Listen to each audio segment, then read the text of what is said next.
بسم اللہ الرحمن الرحیم۔ السلام علیکم۔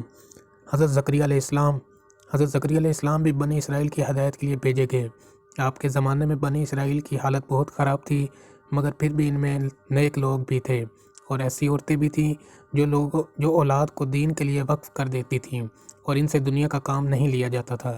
حضرت زکریا علیہ السلام نے اللہ تعالیٰ سے دعا کی اور کہا، اے اللہ، میری ہڈیاں کمزور ہو گئی ہیں، سر بڑھاپے سے سفید ہو گیا ہے، میں تجھ سے دعا کر کے کبھی ناکام نہیں رہا، میری بیوی 5 ہے اور مجھے اپنے بھائی بندوں سے ڈر ہے، بس تو مجھے نیک وارث عطا کر جو میرا اور یعقوب کی اولاد کا وارث ہو اور مجھے اکیلا نہ چھوڑ۔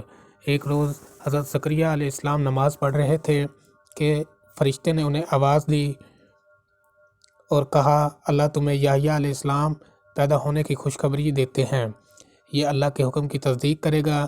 آپ نے یہ خوشخبری سنی تو تعجب سے کہنے لگے کہ اس عمر میں میرا لڑکا کیسے پیدا ہوگا جبکہ میں بوڑھا ہوں اور میری بیوی بانجھ ہے۔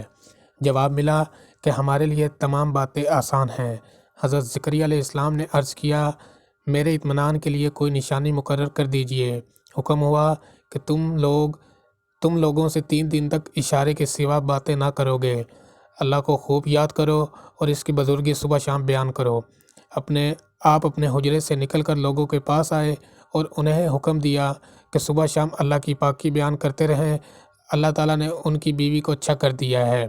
یحییٰ علیہ السلام پیدا ہو گئے تو حضرت یحییٰ علیہ السلام کو اللہ تعالیٰ کا حکم تھا کہ وہ توریت پر خوب اچھی طرح عمل کریں۔ ابھی حضرت یحییٰ علیہ السلام بچے ہی تھے کہ اللہ تعالیٰ نے ان کو دانائی بخشی، رحم دلی اور پاکیزگی عطا کی۔ وہ پرہیزگار بھی تھے اور اپنے ماں باپ کے ساتھ بھلائی کرتے تھے اور وہ سرکش اور نافرمان نہ تھے۔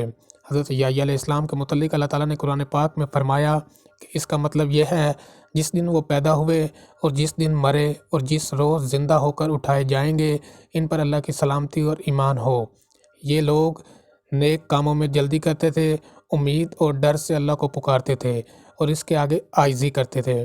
سو گائز، یہ تھی ہماری آج کی ویڈیو اگر اچھی لگی ہے تو ویڈیو کو لائک اور شیئر کرنا مت بھولیے گا اور چینل کو لازمی سبسکرائب کر دیجیے گا۔ تب تک کے لیے خدا حافظ۔